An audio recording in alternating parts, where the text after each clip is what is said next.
"We must protect the Queen by removing board to safeguard her interests," MP declares. Frank Field, the chairman of the Commons Work and Pensions Committee, called for the Council of the Duchy of Lancaster, the body responsible for the monarch's investments, to be wiped clean following the expose detailing the offshore investments of roughly £10 million. He said, "We want a new board to safeguard the Queen by having new councillors who would not let this happen." According to The Times, he also accused the committee of political ineptness following the new details. The Duchy put a whopping £5.7 million into a Cayman Islands-based fund that invested into retailer Bright House in the Threshers off-license chain prior to its collapse. The investments in the former equate to £3,208.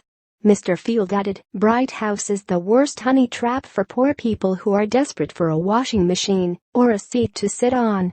The Duchy Committee consists of Sir Alan Reid, Sir Mark Hudson, Nathan Thompson and Chris Adcock. Only Sir Alan, the Queen's treasurer, was still a member back in 2005 when the council invested in the Dover Street by Cayman Fund LP. Labour MP Dame Margaret Hodge condemned the actions of the Duchy and added that the Queen would be completely shocked to hear where her money was being invested. She stated, "Tax havens aren't just repositories for people to hide their wealth. They are also repositories for money laundering, for organized crime, bribery and all sorts of nefarious acts." She also told the BBC, "I think the Queen herself would be completely shocked to find her advisors have used tax havens in which to invest their money, and that her reputation has been sullied by the actions of the tax advisors." The committee is responsible for giving the Queen an annual private income of £20 million from investments that total more than £500 million. An estimated £10 million was invested in the Cayman Islands and another fund originally based in Bermuda and then Guernsey. The latter was called Jubilee Absolute Return Fund. Jeremy Corbyn suggested yesterday that the Queen should apologize after the new information surrounding the offshore investments came to light. Mr. Corbyn made the comment when questioned about the newly revealed dealings.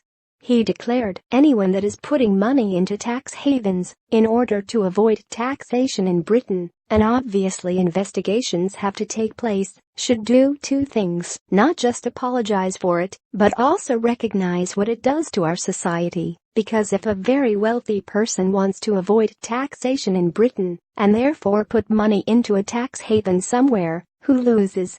Schools, hospitals, housing, all those public services lose, and the rest of the population have to pay to cover up the deficit created by that.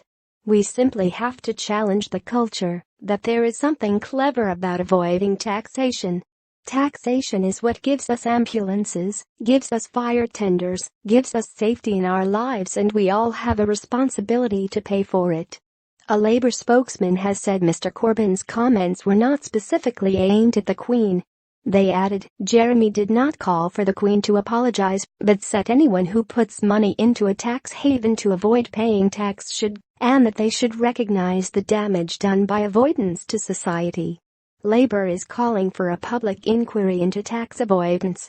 Later speaking to Bloomberg, Corbyn called for a review of all royal investments. In an interview with Bloomberg Television in London on Monday, Corbyn said he also wants the royal investments to be looked at. "There should be a review," the Labour leader said. "An inquiry into all the revelations about the Paradise Papers." Asked if that includes the Queen, Corbyn replied, "Everybody. The royal household are subject to taxation. I don't know what has happened in that case. These issues all must be part of that." Theresa May has also addressed the Paradise Papers and stated that the government is already acting to restrict the use of offshore tax havens. She stated, "We have been continuing the work that David Cameron started. So we have seen more revenues coming to HMRC over the last few years, since 2010, £160 billion extra that they have been able to raise.